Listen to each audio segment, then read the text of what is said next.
Joseph Vijay எனும் நான்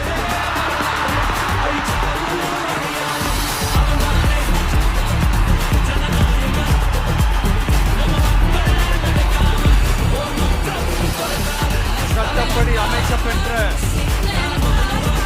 இந்திய அரசியல் அமைப்பின்பால் உண்மையான நம்பிக்கையும் மாறா பற்றும் கொண்டிருப்பேன் என்றும் இந்திய நாட்டின் ஒப்பில்லாத முழு முதல் ஆட்சியையும் ஒருமையையும் நிலை நிறுத்துவேன் என்றும் தமிழ்நாட்டு அரசின் முதலமைச்சராக உண்மையாகவும் உளச்சான்றின்படியும் என் கடமைகளை நிறைவேற்றுவேன் என்றும் அரசியல் அமைப்பிற்கும் சட்டத்திற்கும் இணங்க